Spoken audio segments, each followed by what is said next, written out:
কালকে হচ্ছে ফাইনালি কার্তিক পুজো, মানে এতদিন ধরে কার্তিককে সেবা দিয়ে, মানে 7 মাস, আমার বিয়ে 7 মাস, তো কার্তিকেরও আমার ঘরে বয়স হচ্ছে 7 মাস। তো ফাইনালি কালকে পুজো, তো আজ থেকে যোগাযোগটা মোটামুটি করা হয়ে গেছে, কারণ কালকে বিকালে 5টার সময় ঠাকুরমশাই আসবে। তো অনেক যোগাযান্ত্রী, কার্তিক পুজো যে ভাবে যে একদম ছোটো পুজো এটা আমার ধারণা ছিল, কিন্তু নয়, অনেক কিছু যোগাযান্ত্রী লাগে। তো তোমাদেরকে দেখাই যে দর্শকর্ম জিনিসপত্র আগে আমার বোন নিয়ে এসছে, তো এখন নাড়ু করা হবে নিচে।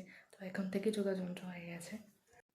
কার্তিক পুজোর এরকম মানে জোগাড় মানে আমাদের নর্মাল পুজো থেকে একটু আলাদা হয়। আমার প্রথমে তো ফর্দটা দেখে একটু অবাকই লেগেছিল, মানে খেলনা, হ্যাঁ ঠিক আছে খেলনা হয়তো আমি শুনেছিলাম যে কার্তিক পুজোতে দিতে হয়। তারপরে থালা, বাটি, গ্লাস, ঝিনুক, আর মানে পুরো বিছানা, বালিশ সমস্ত কিছু নিয়ে এসেছে। সব কিছু খুলে খুলে যখন বড় রকম গুছিয়ে রাখছিল, তখন আমার দেখে একটু অদ্ভুত লাগছিলো। প্রথমে ফর্দ দেখেছিলাম, তো যাই হোক সমস্ত যোগাযান্ত্রী এনার জন্য মহারাজকে আজকে সুন্দর করে সাজানো হয়েছে, দেখতেও ভীষণ সুন্দর লাগছে।